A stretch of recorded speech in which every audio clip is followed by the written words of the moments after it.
Engkau yang tahu Tuhan. Kami serahkan hari ini ke dalam tangan-Mu Bapa, dari awal pertengahan hingga akhirnya Tuhan Kau yang beracara Tuhan. Terima kasih Tuhan, terima kasih Bapa, terima kasih Yesus. Seperti rindu aliran sungai-Mu,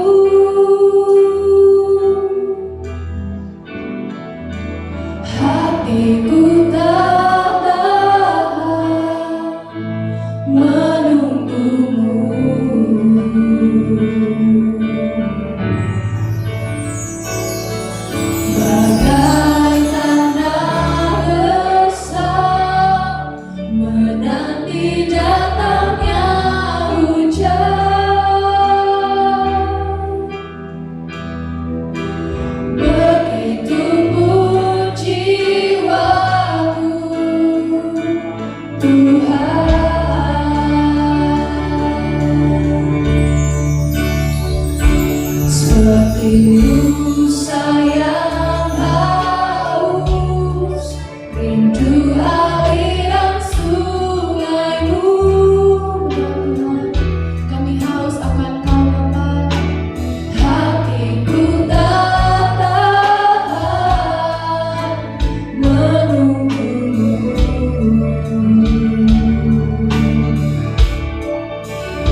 seluruh isi hatiku tak mau tanpamu.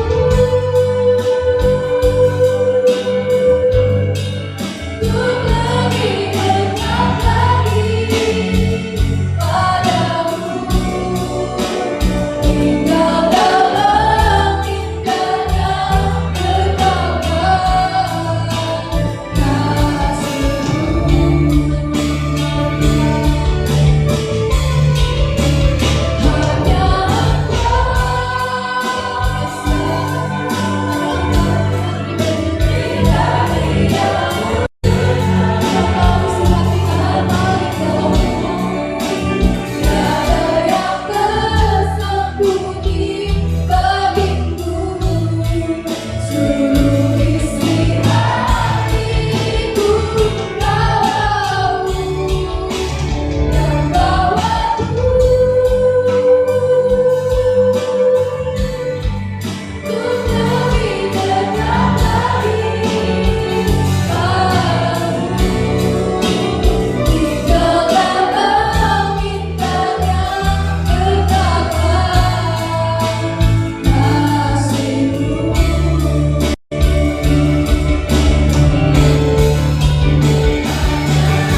mengakhirkan hidup.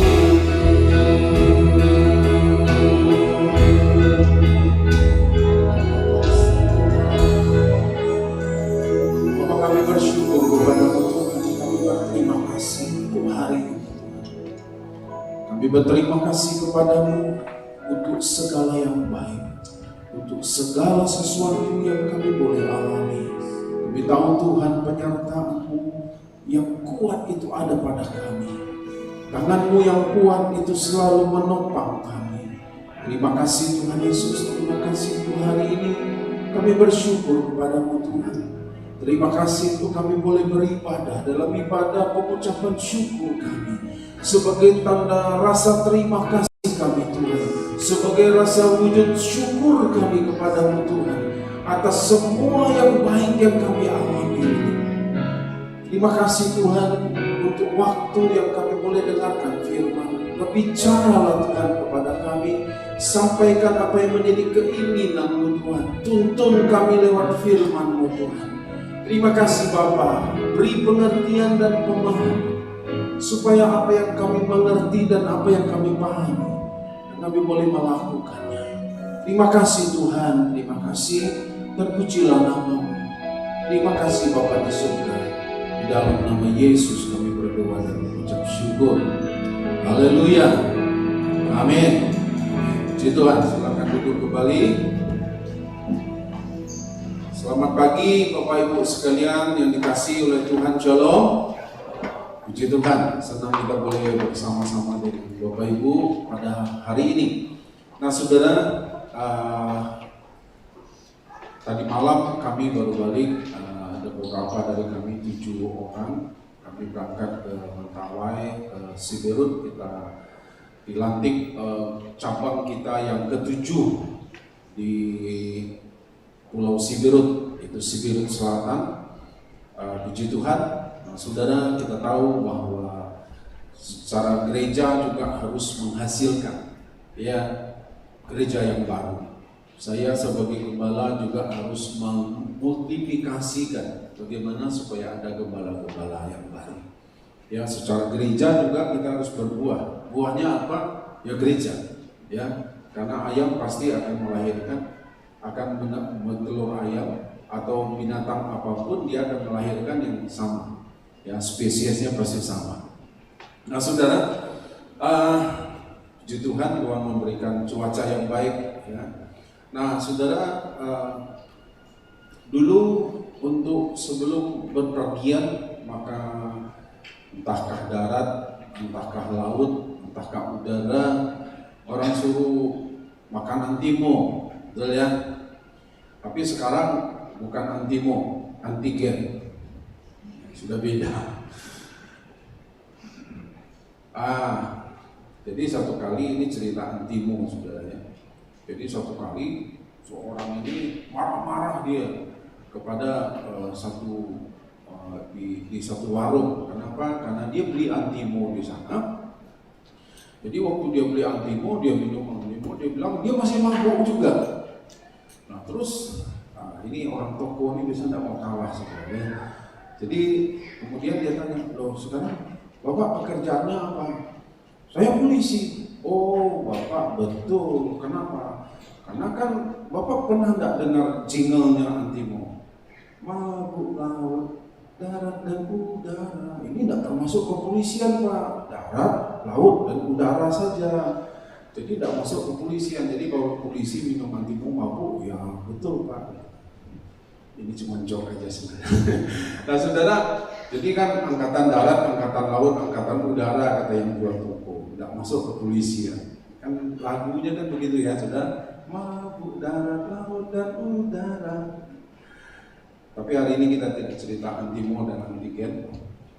Saudara, saya memberi judul topik khotbah saya, bahwa hati mempengaruhi tindakan. Ya.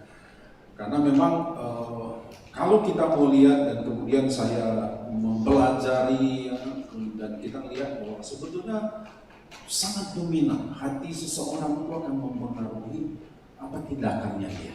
Ya, nah kita akan coba lihat dulu, kita buka dari kitab Yosua pasal yang ke-24. ayat yang ke-23 dan 24. Kitab Yosua pasal yang ke-24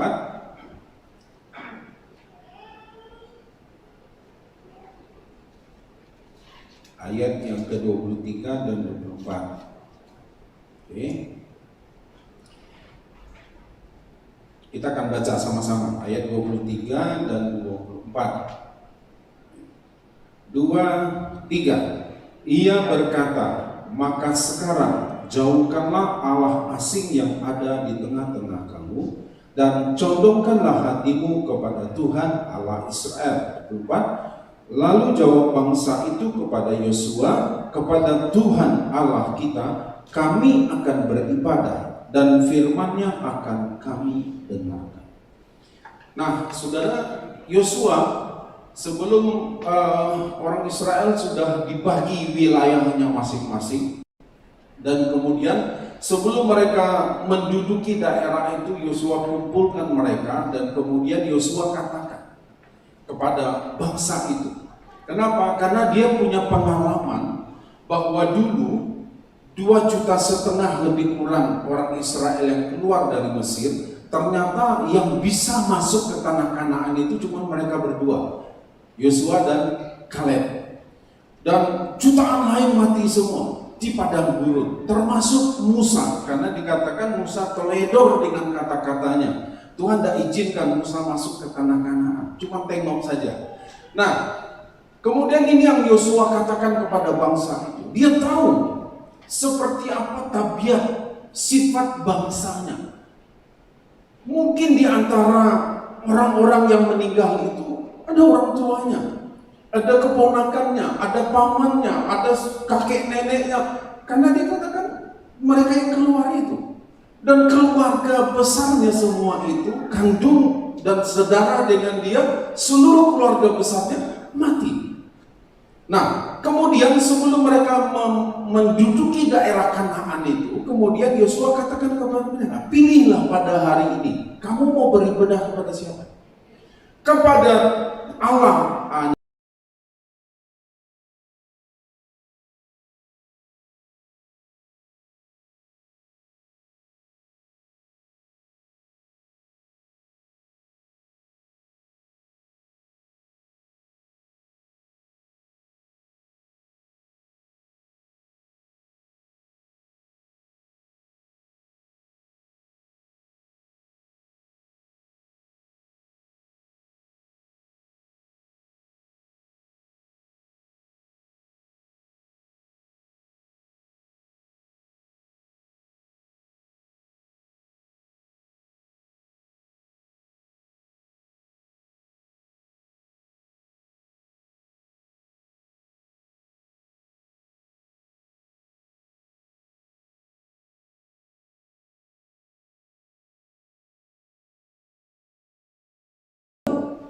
Tergantung dari mereka.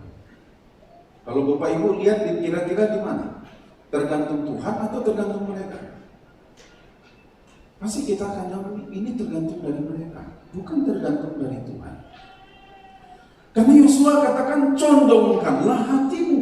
Jadi kalau mereka tidak mau, itu pilihan mereka. Nah, jadi saudara, kita yang akan memutuskan, ya, kita sendiri yang akan memutuskan hati kita ini mau dicondongkan kemana? Mau dicondongkan kepada Tuhan atau mau dicondongkan kepada yang lain? Itu kita yang putuskan. Jadi saudara, kalau saudara nantinya akhirnya saudara akan lihat kenapa seseorang itu berbuat dosa. Ya memang hatinya itu, pilihannya itu dia mencondongkan hatinya kepada dosa, makanya dia berbuat dosa. Kenapa seseorang kita sudah lakukan yang terbaik, semua kita sudah berikan yang terbaik, toh akhirnya kita lihat dia tetap memutuskan untuk meninggalkan Tuhan. Kenapa? Karena memang hatinya dia yang memutuskan mau dicondongkan kemana. Nah saudara, jadi kita akan mau belajar. Nanti kita akan coba lihat ya pelan-pelan. Kita lihat satu contoh kasus Firaun. Kita coba lihat hari ini ada beberapa ayat yang kita baca. Keluaran pasal 9 ayat 12. Keluaran pasal 9 ayat 12. Katakan begini.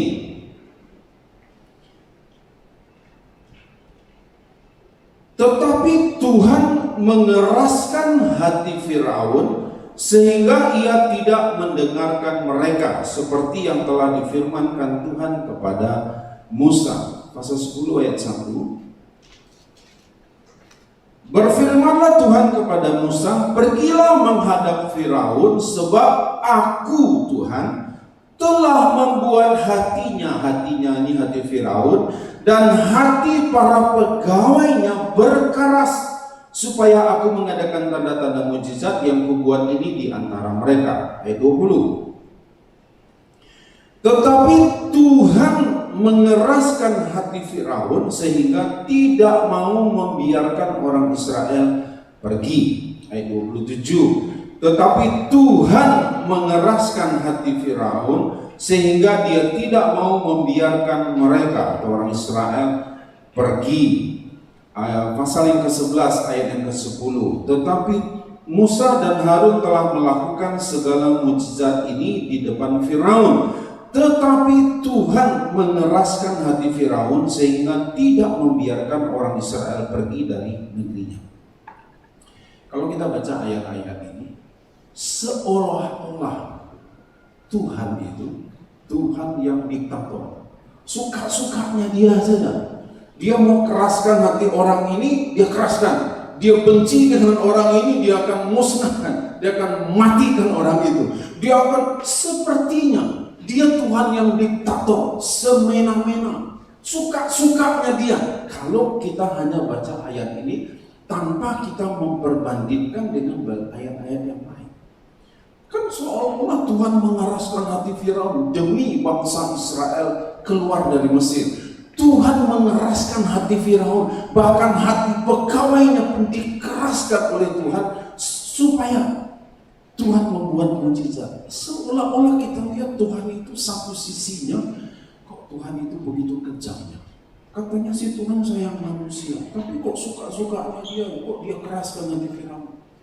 Kok dia buat hati Firaun itu membatu sehingga Firaun tidak izinkan sedikit pun orang Israel keluar dari Mesir.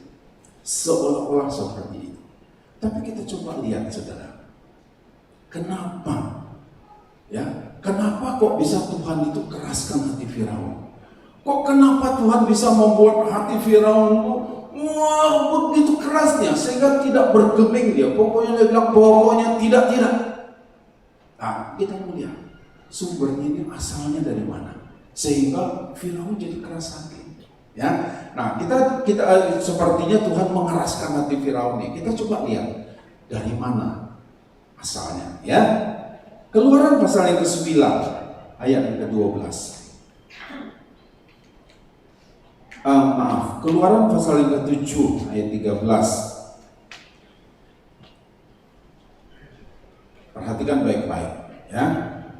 Tetapi ini kan sebelum ayat-ayat yang kita baca, pasal-pasal di mana Tuhan mengeraskan hati Firaun.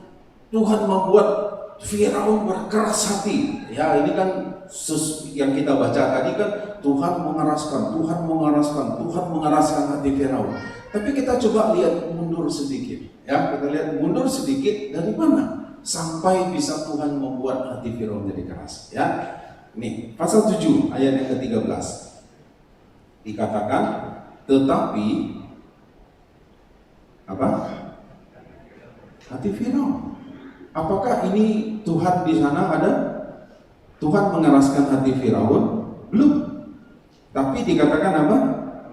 Tetapi hati Firaun berkeras. Ayat 22 pasal yang ke-7. Tetapi para ahli Mesir membuat yang demikian juga dengan ilmu-ilmu mantra mereka, sehingga apa?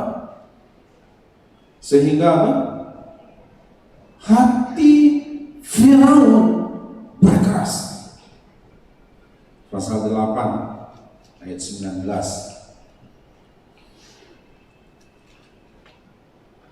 Lalu berkatalah para ahli itu kepada Firaun, inilah tangan Allah. Tetapi apa?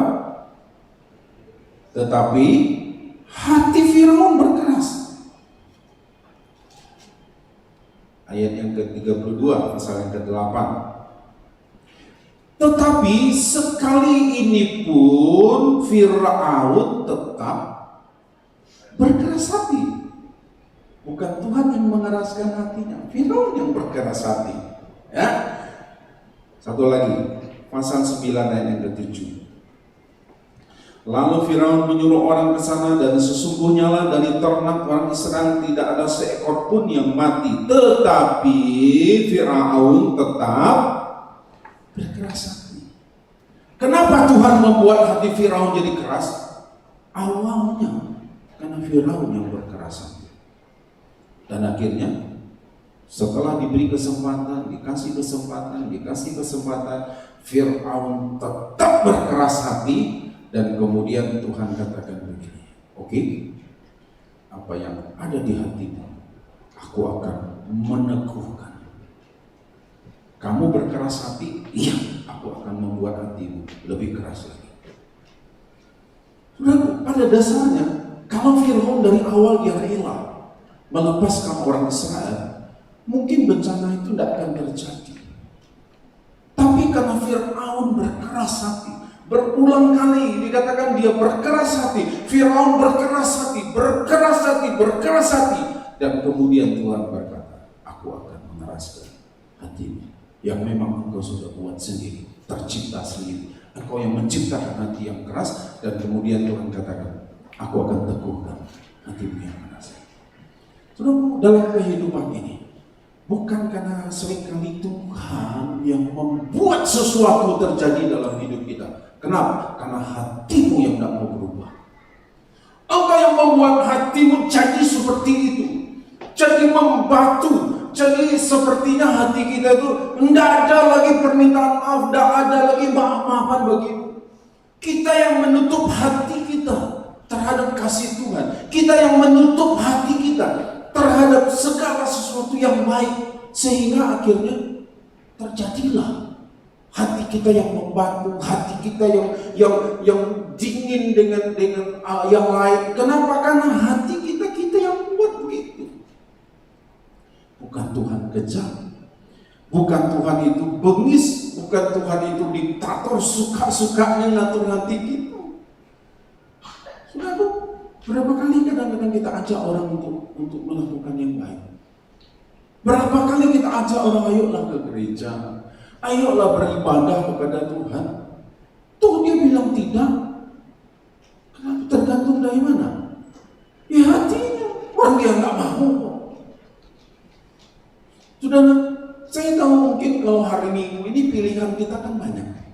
Tidur, bangun lebih telat, ya kan? Berleha-leha, bersantai-santai di rumah, tidak perlu buru-buru bangun cepat, ya kan? Bisa saja kita lakukan ini. Tapi kenapa saudara memilih ibadah? Karena memang hati sudah mau ibadah, sehingga kita memilih korbankan yang lain supaya apa? Supaya kita bisa beribadah. Kenapa? Karena memang hati kita mau. Tapi kalau kita tidak mau, bisa tidak? Ya bisa. Siapa yang bisa paksa? Kalau sudah kerja di kantor, kalau tidak absen boleh. Sebenarnya kan lama-lama dipecat. Tapi kalau ke gereja, memangnya kalau udah absen terus kemudian dipecat jadi jemaat, kan tidak bisa begitu, saudara. Itu kembali kepada hati kita. Dan kalau kita hari ini memutuskan, aku mau beribadah, aku mau menyanyi, memuji Tuhan, aku mau menyembah Tuhan, hatiku aku mau bawa kepada Tuhan, itu kan tergantung kita. Karena kita sudah mencondongkan hati kita kepada Tuhan. Karena kita yang mencondongkan hati kita untuk melakukan kebenaran. Semua dari kita, hati kita. Ya. Kepada siapa hatimu engkau berikan?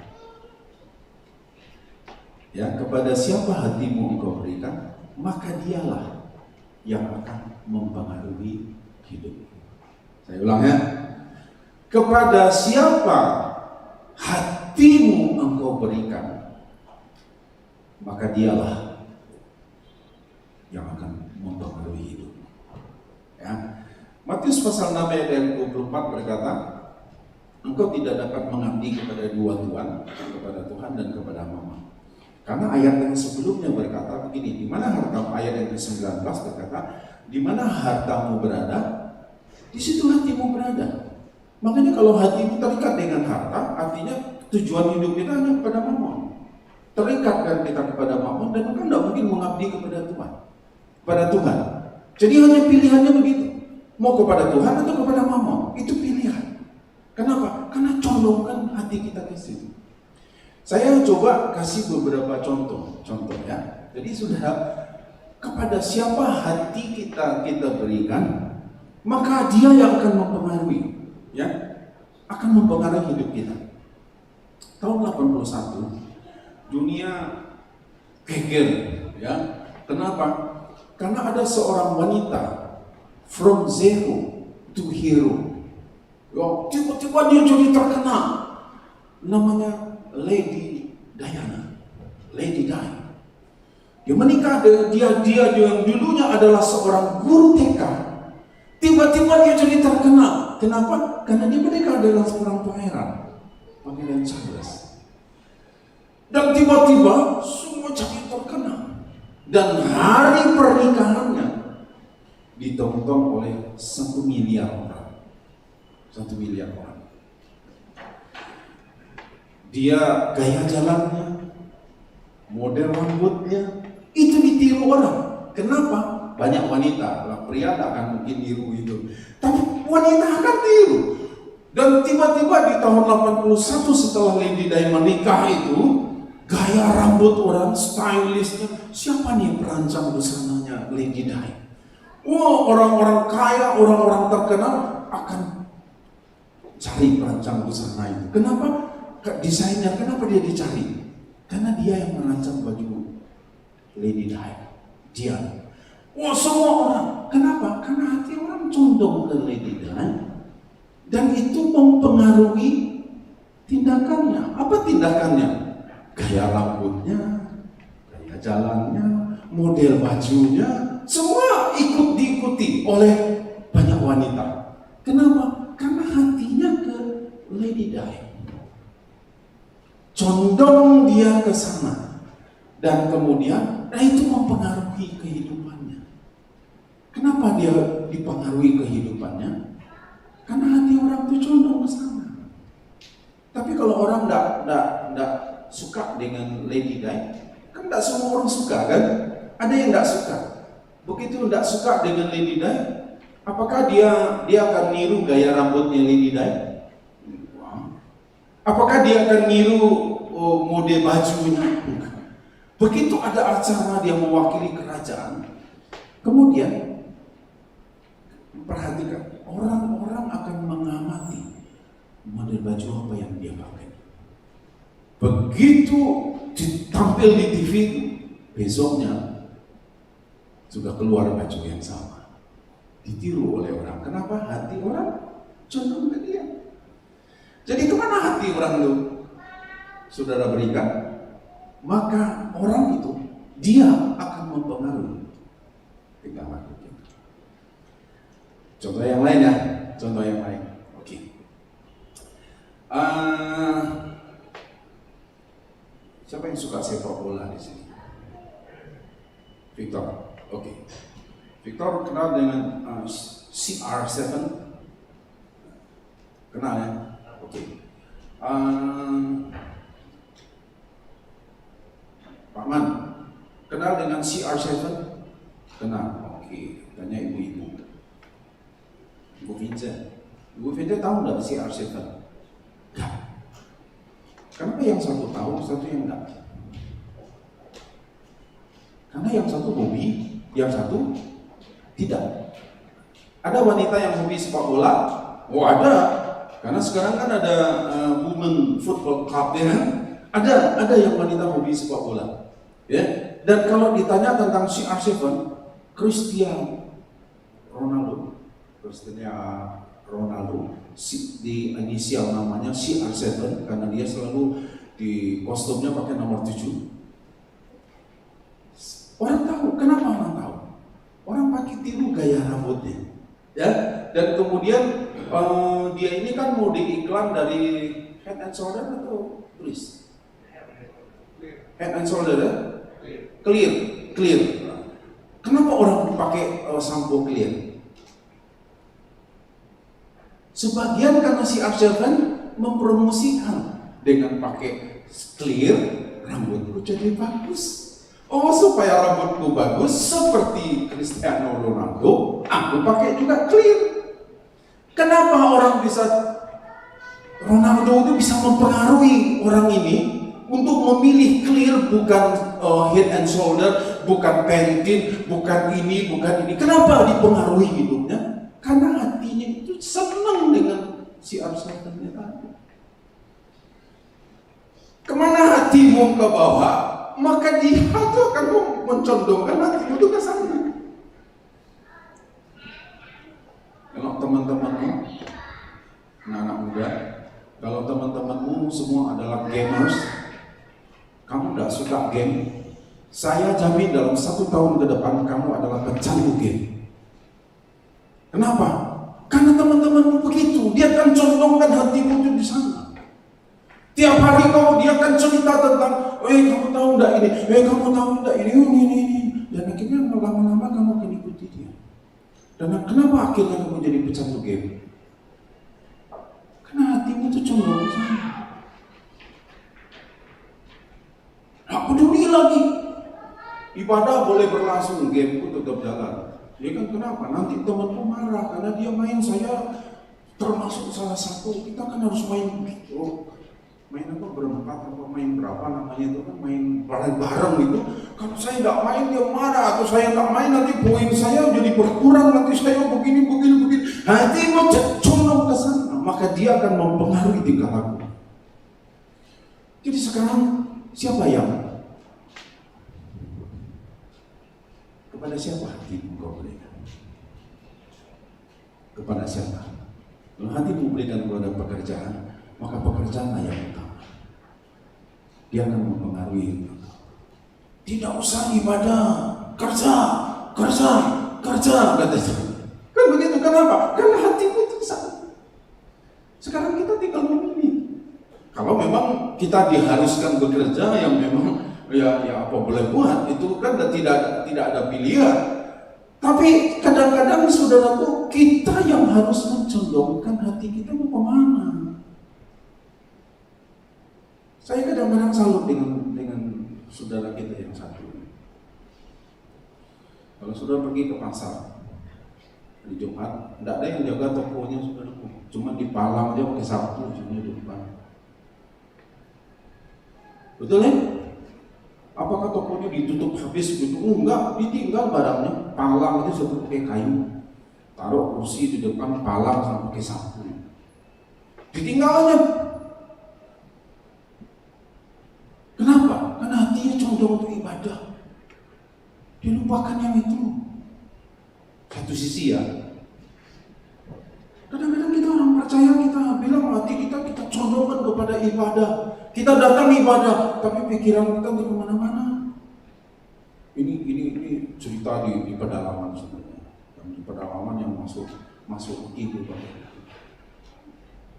Tapi kadang-kadang kan kita begitu, kita condongkan hati kita, tapi kita was-was nanti ada WA masuk, ada cuannya. Aduh, ada WA masuk nanti kalau aku enggak, waduh rugi nih aku. Kenapa enggak kita condongkan hati kita sama Tuhan? Tuh 1 jam aja kita ibadah. Ya 1 jam ibadah ya condongkan ada hati kita sama Tuhan. Itu buat apa? Atau akhirnya kita sudah datang 1 jam di sini, kita sudah habiskan waktu untuk ibadah, atau akhirnya kita rugi sendiri. Kan 2 kali rugi jadinya. Mari kita mau belajar, ya, memberikan respect kepada Tuhan dalam ibadah. Ayo kita berikan respect. Kenapa? Karena tujuan kita memang ibadah. Ayo kita datang ibadah sama-sama. Ayo kita fokuskan hati kita fokuskan pikiran kita. Lupakan yang lain dulu. Abaikan yang lain dulu. Kenapa? Karena kita memang mau beribadah. Jadi kepada siapa hatimu kau berikan, maka dia yang akan mempengaruhi. Sudah pernah pacaran yang sudah menikah? Atau tiba-tiba langsung truk kawin saja? Kan toh ada melewati masa-masa gitu kan, saling mengenal. ataupun sekarang yang masih muda. Kalian, kalau saudara orang lagi pacaran, gayanya pasti berubah, betul ya? Gaya siapa yang mempengaruhi gayanya? Siapa yang mempengaruhi? Gurunya, orang tuanya, enggak. Apa kata pacar? Aku enggak suka kamu pakai baju kotak-kotak. Saya jamin orang tuanya paksa besok pakai baju kotak-kotak, dia enggak akan pakai baju kotak-kotak. Kenapa?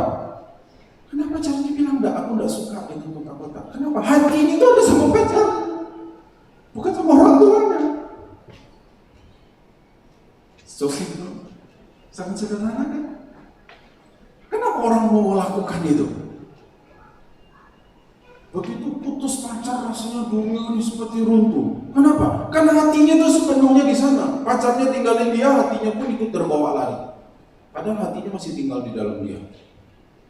Lalu, ikutkah hatimu pergi bersama dengan pacarmu yang tinggalkan engkau? Tapi ini kan faktanya, kenyataannya begitu. Jadi saudara, kita mau belajar ya. Sekarang kita mau pilihan itu sama kita yang memutuskan, ya. Kita yang memutuskan, dan tidak orang lain. Tidak sudah, kita yang memutuskan. Aku mau kemana nih? Aku condongkan nanti. Mau condongkan kepada Tuhan, maka Tuhan yang akan mempengaruhi hidup kita. Kalau kita condongkan kepada Firman, maka Firman itu akan mempengaruhi setiap tindakan kita. Apapun keputusan kita, pasti kita akan ingat Firman Tuhan bilang apa. Kenapa? Karena hati kita condongkan kepada Tuhan. Tapi kalau enggak, ya enggak. Ya, jadi sudah bisa lihat dari tindakan kita sekarang ini, itulah hati kita. Itulah hati kita. Kemana kita condongkan hati kita? Ya, jadi di situ kita bisa melihat. Makanya Tuhan katakan begini, Amsal 4 ayat 23. Tuhan katakan begini, Amsal 4 ayat 23. Jagalah hati, katanya kayak gitu ya. Jagalah hatimu dengan segala kewaspadaan. Bukan cuma sekedar waspada, tapi segala kewaspadaan. Kenapa mesti dijaga dengan segala kewaspadaan? Karena dari situlah muncul kehidupan, terpancar kehidupan. Berarti kalau kita tidak jaga hati kita, ya hancur-hancuran dia. Makanya saudaraku, ini hanya tips saja. Seseorang bilang jangan berikan hatimu kepada manusia. Kenapa? Karena kalau kau berikan hatimu kepada dia berubah, hatimu akan berubah, tindakanmu akan berubah. Tapi berikan hatimu kepada Tuhan, maka Tuhan yang akan memaksa dalam tanda kutip untuk engkau mengasihi sesamamu. Kenapa? Karena firman-Nya berkata begitu. Karena hati kita condong seperti itu. Condong kepada Tuhan. Tuhan berkata, kasihilah Tuhan Allahmu dengan segenap hatimu, segenap jiwamu, segenap akal budimu, dan dengan segenap kekuatanmu. Dan ada hukum yang kedua yang sama dengan hukum yang pertama. Kasihilah sesama manusia. Engkau pasti akan mengasihi orang lain kalau engkau wujudkan engkau mengasihi Tuhan. Sudah dong. Tuhan katakan, jagalah hatimu dengan segala kewaspadaan. Kenapa? Karena kemana hatimu engkau berikan, Dia yang akan mempengaruhi hidupmu.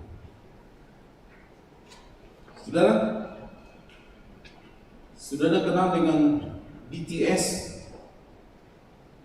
Siapa yang belum kenal dengan BTS? Semua kenal ya berarti? Ya, suka drakor kan? Drama Korea, kenal kan BTS kan?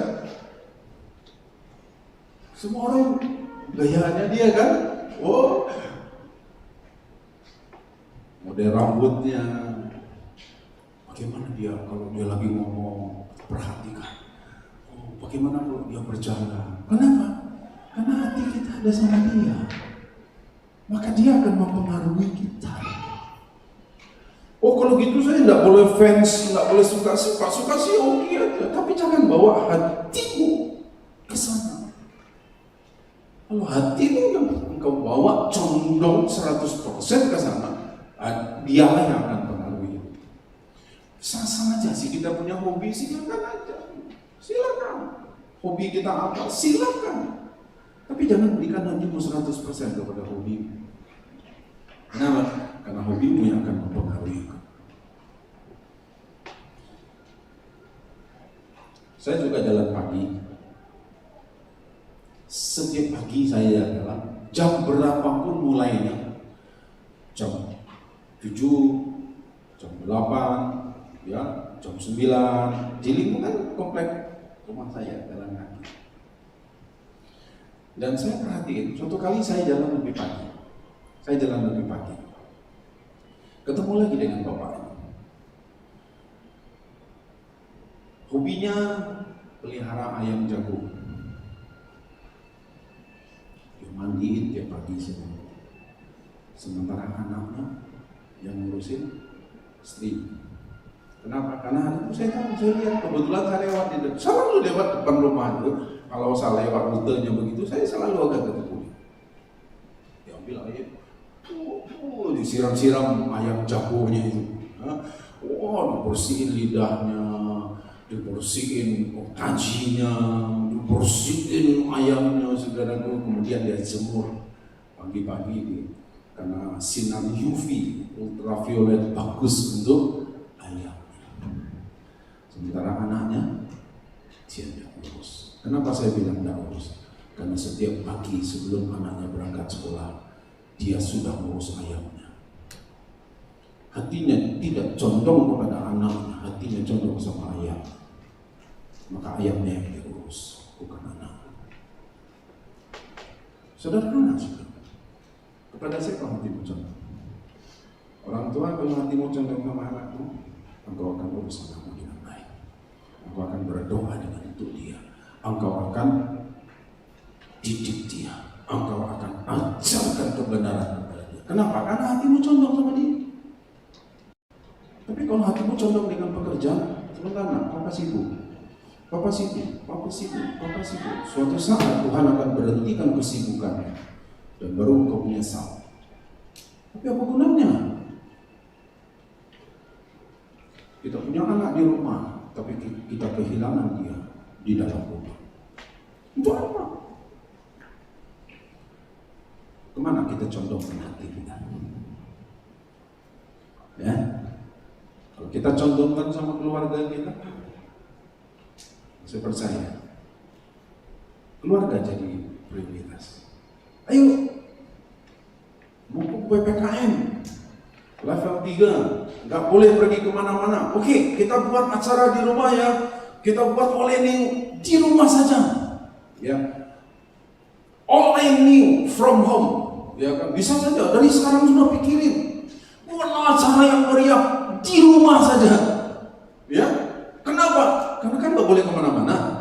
Daripada saudara curi-curi pergi dan kemudian disekat di sini, disekat di sana, akhirnya marah-marah, ya sudah buat saja di rumah, misalnya begitu. Oh, kenapa? Karena hati kita ada di sana. Sudah akan lakukan sesuatu namanya. No. Ini keluarga. The first, itu yang pertama.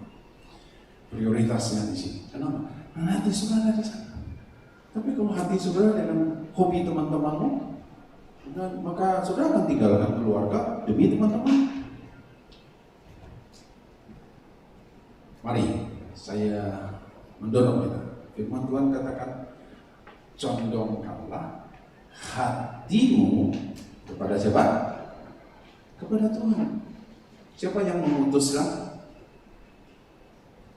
Siapa yang memutuskan? Ya kita sendiri. Mau gak kita condongkan hati kepada Tuhan? Kalau kita mau, maka saya percaya Tuhan akan mempengaruhi tingkah laku.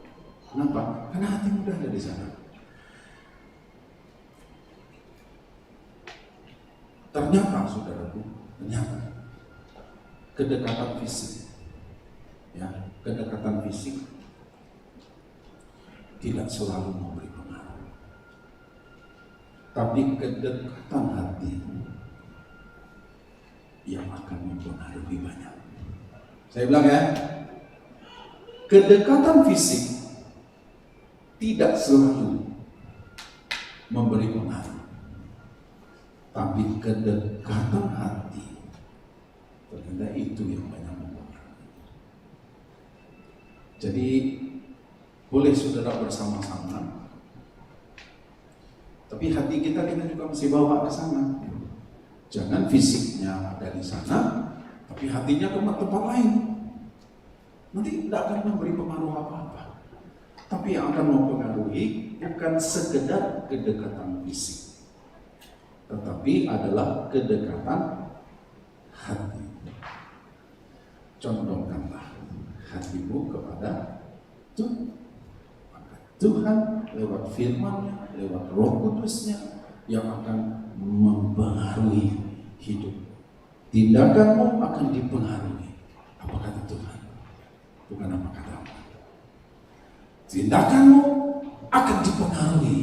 Firman Tuhan katakan, boleh tidak aku lakukan ini? Firman Tuhan izinkan aku berbuat seperti ini. Kenapa? Karena hati kita condongkan.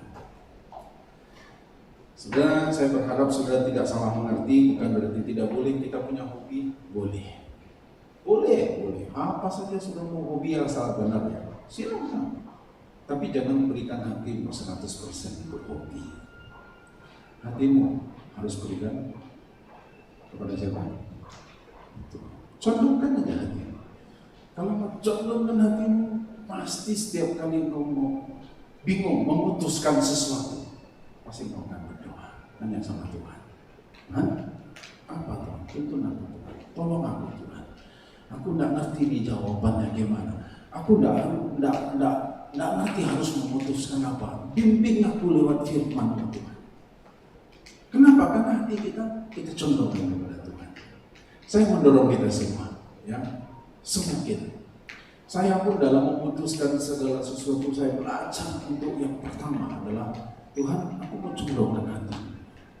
Ya, segala sesuatu saya coba berikan prioritas kepada yang lain, tapi Engkau dulu Tuhan. Aku mau Tuhan, aku melatih diriku Tuhan, aku latih diriku supaya hatiku ini aku condongkan kepada Engkau Tuhan, bukan kepada yang lain, bukan kepada yang lain. Kalau aku tahu misalnya hari Minggu ini bukan hanya di sini aja saudara, ya, bukan hanya jadi gembala baru saya harus jadi teladan. Dari dulu saya latih. Kalau besok mau ibadah, maka hari Sabtu itu saya siapkan hati saya. Bahkan saya siapkan dalam hal-hal kecil, berapa persembahan yang akan saya berikan, saya siapkan. Nanti saya ngajarin saudara supaya jangan saudara salah ambil. Nanti harus persembahan ambil. Waduh, nyesel kenapa yang merah yang aku kasih tadi, mestinya kan yang enggak yang merah itu, si merah itu kan, kenapa si merah yang aku kasih? Waduh, lebih baik kita siapkan dari rumah ya. Tuhan, aku mau beribadah, aku mau beribadah Tuhan, aku berikan hatiku, aku siapkan hidupku, ini loh Tuhan, aku mau berikan yang terbaik yang aku bisa berikan. Begitu sampai di tempat ibadah, sudah yang lain lupakan yang lain. Kenapa? Karena aku mau beribadah. Saya belajar melatih diri saya untuk mencondongkan hati kepada Tuhan. Kiranya Tuhan memberkati Bapak Ibu sekalian. Ya, kita belajar sesuatu hari ini, condongkan hati kepada Tuhan. Dan itu pilihan kita. Kita yang memutuskan. Orang tua kita tidak bisa memaksa. Pendeta, gembala tidak bisa memaksa. Siapapun tidak bisa memaksa. Tergantung kita. Ya, tapi kita condongkan hati kita, maka kepada Tuhan, maka Tuhan yang akan mempengaruhi kehidupan kita. Ya, saya akhiri dengan kesaksian ini. Dulu ada seorang anak besarnya mirip dengan Erik, umur 5 tahun, namanya Stephen. Sangat mirip. Begitu saya lihat Erik ini, saya ingat Stephen. Setiap kali ibadah, dia tidak mau sekolah minggu. Kenapa dia tidak mau sekolah minggu? Dia bawa sumpit bambu itu semua. Sumpit bambu. Dia bawa. Dan dia duduk selalu paling depan. Makanya saya ingat Erik. Saya ingat dia. Kenapa dia duduk paling depan? Dia perhatikan bagaimana gaya orang main drum. Oh, dia ikuti saudara. Cukup simbol, tangannya begini. Saya ingat ya, umur 5 tahun, 5 atau 4 tahun dia dulu lakukan. Dan sekarang dia jadi pemain drum. Setelah dia berumur 20 tahun. Nanti Victor ikut mendampingi dia melatih. Ini sekolah minggu. Ya, mau itu. Kenapa? Dipengaruhi. Tapi ini kan positif ya. Dia datang ibadah, dia duduk paling depan, yang lain nggak mau duduk di depan. Dia duduk paling depan karena dia mau tengok main drum. Positif pengaruh. Saudara, hari ini kita belajar. Condongkan hati kepada Tuhan. Mari kita berdoa. Terima kasih Tuhan. Terima kasih kami bersyukur untuk hari ini Tuhan. Mari kita siapkan hati kita. Sama-sama kita akan bersama-sama bersekutu dengan tubuh dan darah Kristus.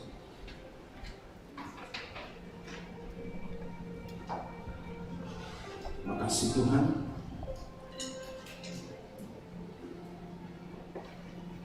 Saya percaya ayat-ayat ini bukan seperti jimat juga. Tapi saya percaya bahwa ayat-ayat yang ada di roti Koski ini akan menolong kita. Mungkin ini akan menjawab kebutuhan kita. Atau ini bisa berupa nasihat untuk sesuatu yang akan terjadi ke depan. Firman ini seperti berbicara kepada kita. Ya, mari sebentar kita bangkit berdiri.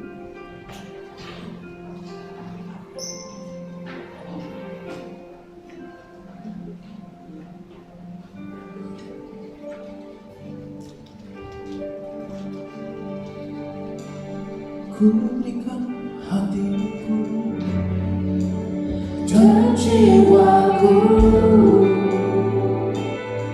semuanya bagimu di dalam hidupku, di setiap waktu. Nyatakan jalanmu. Saudara, firman Tuhan mengajarkan kepada kita, condongkanlah hatimu kepada Tuhan. Maka Tuhanlah lewat firman-Nya, lewat Roh Kudus yang akan mempengaruhi seluruh kehidupan, seluruh tindakan-tindakan. Engkau bisa lihat dari tindakanmu. Disitulah hatimu engkau sedang condongkan. Mungkin tidak ada satu orang pun yang tahu selain engkau. Tapi perlu engkau tahu, suatu saat setiap yang tersembunyi tidak ada yang tidak dibukakan, kata Tuhan. Tuhan sedang mengajarkan kepada kita, condongkanlah hatimu kepada Tuhan. Mari pegang roti di tangan kanan kita. Tuhan akan memberkati. Kuduskan roti dan anggur itu. Kuduskan roti dan anggur. Bapak Ibu semua sudah terima roti. Mari dengarkan firman Tuhan.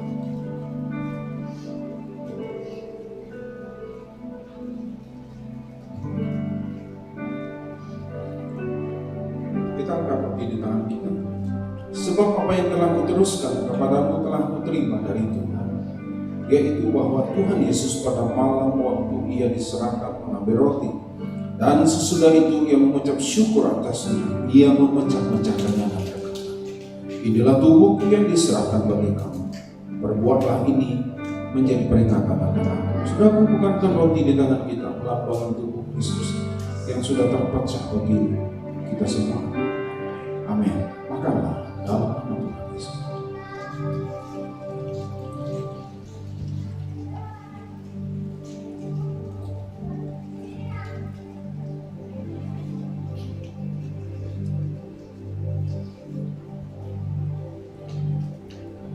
Bukankah cawan di tangan kamu?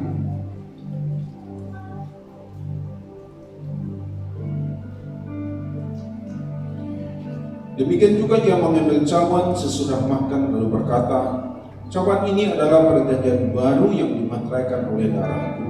Perbuatlah ini setiap kali kamu meminumnya menjadi peringatan akan aku. Saudaraku, bukankah cawan di tangan kita ini melambangkan darah Kristus yang sudah tertumpah bagi penebusan dosa kita semua. Amin.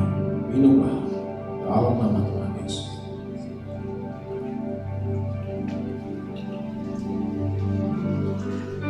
Mari kita mengucap syukur kepada Tuhan. Terima kasih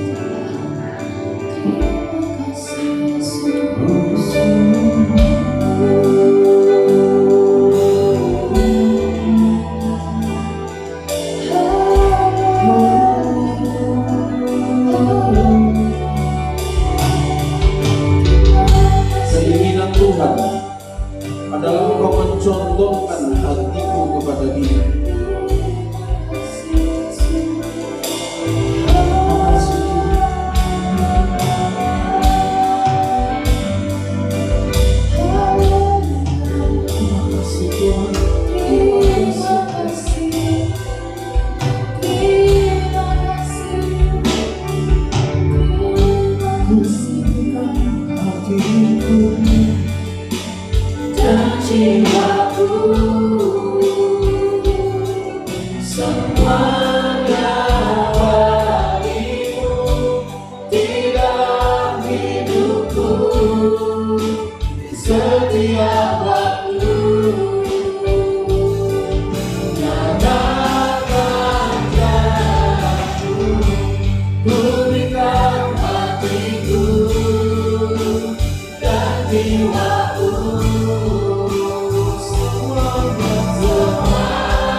Bersyukur kepada-Mu untuk pagi menjelang siang hari ini Tuhan. Terima kasih, kami percaya Tuhan, kami semua memiliki hati yang kami condong hanya kepada-Mu Tuhan.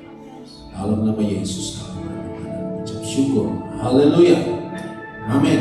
Puji Tuhan. Silakan duduk kembali. Nah, Bapak Ibu, sebelum saya sampaikan, hari Jumat besok saya akan ke Mentawai lagi ke Sikapa untuk Natal di sana. Jadi segera doakan biar cuacanya baik. Sekaligus nanti ada, karena saya ingin punya hati dan kemudian Pak Roni juga menyetujui kita bangun sekolah di sana. Mungkin kita akan coba tinjau, siapa tahu ada tanah, ada daerah yang bisa memungkinkan di sana kita akan bangun sekolah dan asrama di sana. Ya, supaya doakan supaya perjalanannya lancar ya. Jadi paling tidak dalam 1 bulan ini ke Sipora sudah, ke Siberut sudah, ke Sikap juga sudah ya. Kemudian untuk Natal kita, ibadah saudara, ibadah Natal kita akan adakan tanggal 25 Desember hari Sabtu. 25 Desember, minggu lalu saya sampaikan jam 6, kita sepakati jadi jam 7 malam kita akan mulai ibadah kita. Jadi 25 Desember jam 7 malam. Hanya ibadah saja, kita tidak membuat perayaan karena memang ini masih PPKM. Jadi tanggal 25 Desember hari Sabtu jam 7 malam. Hari Minggunya kita tidak ada ibadah lagi, jadi kita gabung hanya di hari Sabtu saja dengan beberapa pertimbangan. Salah satunya saudara, karena untuk setting alat musik ini membutuhkan waktu 2-3 jam. Kalau jam malam kita sudah selesai, bongkar lagi, besok pagi-pagi sudah harus siapkan lagi, kasihan ya, waktunya tidak cukup. Jadi makanya kita putuskan, kita buat tanggal 25 Desember satu kali ibadah, kemudian hari Minggunya kita tidak ada ibadah Minggu, tapi kita gabung ke hari Sabtu di tanggal 25 ya. Tuhan memberkati Bapak Ibu semuanya.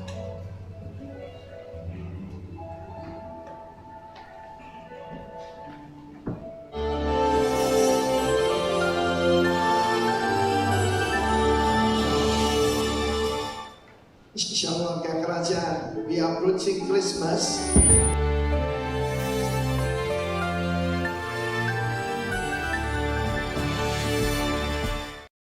Shalom warga kerajaan, we are approaching Christmas.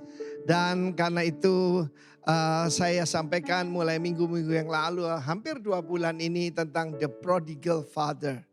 Bapak yang terlalu baik, yang terlalu murah hati, yang terlalu tidak mengingat kesalahan. Tetapi itu cuma gambaran daripada God our Father in heaven. Karena itu saudaraku, mendekati Natal ini, ayatnya memang paling terkenal tentu saja Yohanes 3 ayat 16. Karena begitu besar kasih sang Bapa itu, kasih Allah kepada dunia ini.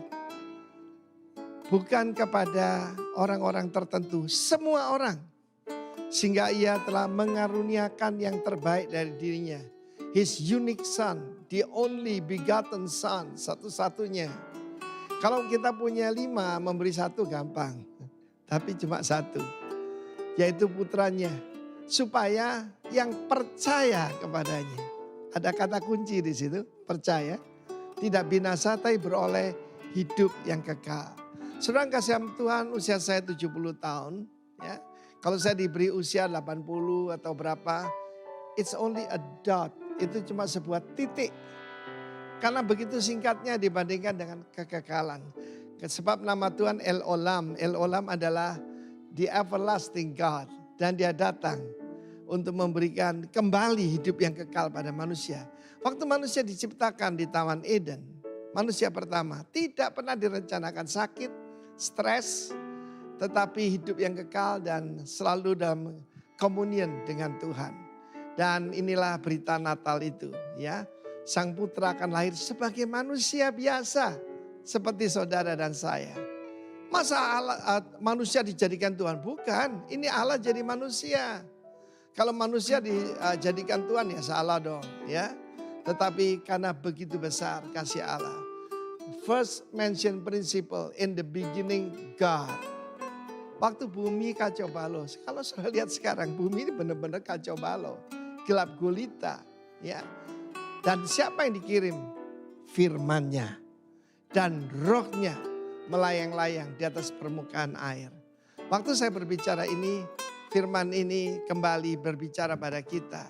Dia memanggil kita bukan cuma untuk diselamatkan, tetapi jadikan warganya dan diberikan hidup yang kekal. Sebab sang putra 17 berkata, bukan untuk menghakimi dunia. Sebetulnya memang God adalah, it's a judge, seorang hakim. Karena dia raja bukan? Tetapi ditawarkan, dia mengulurkan tangan untuk diselamatkan lebih dahulu. Tetapi supaya diselamatkan karena percaya. Hanya karena percaya. Puji nama Tuhan. Kiranya berita yang singkat ini menggugah kita semua. Dan bagi saya, justru malam Natal itu adalah malam saya dilahirkan kembali. 42 years ago. Wonderful. 42 tahun yang lalu. Dari hidup yang dalam kegelapan, hidup yang tidak ada harapan. Tuhan memberikan saya seperti yang janjikan Yohanes 10 ayat 10. Pencuri datang untuk mencuri, membunuh, membinasakan. Tetapi Kristus datang untuk memberikan kita hidup dengan segala kelimpahannya. Dan hidup yang dimaksudkan adalah Zoe. Zoe Aionion. Hidup kekalnya Tuhan yang tidak berkeputusan. Percayalah kepada Sang Putra. Ucap syukur for the best Father in heaven. In Jesus' mighty name. Haleluya. Amin.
Pakailah kami Tuhan sesuai dengan rencana-Nya Bapa.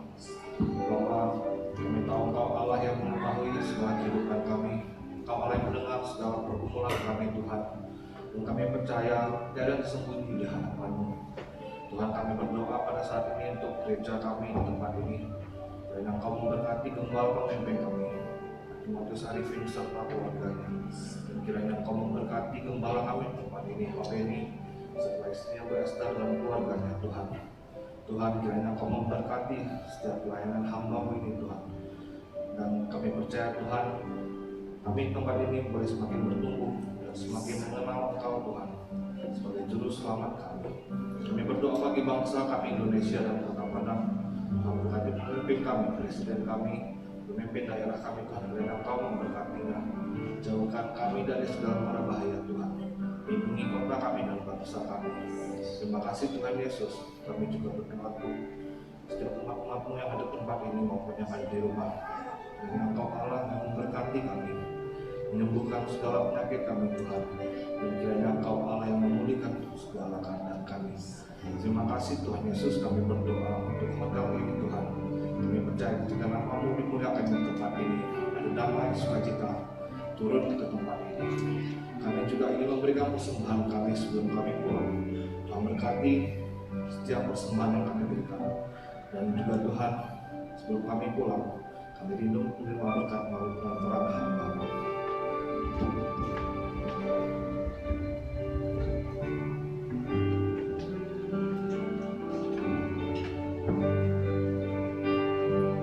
Mari Bapak Ibu, kita mengangkat tangan kita, mengarahkan hati kepada Tuhan.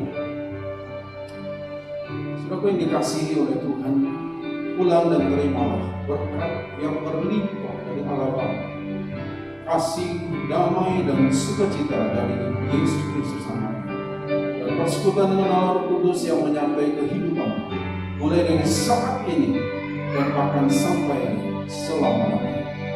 Percaya dan diberkati, mari bersama-sama berkata, amin. Selamat hari Minggu, Tuhan memberkati kita semua. Bapak Ibu,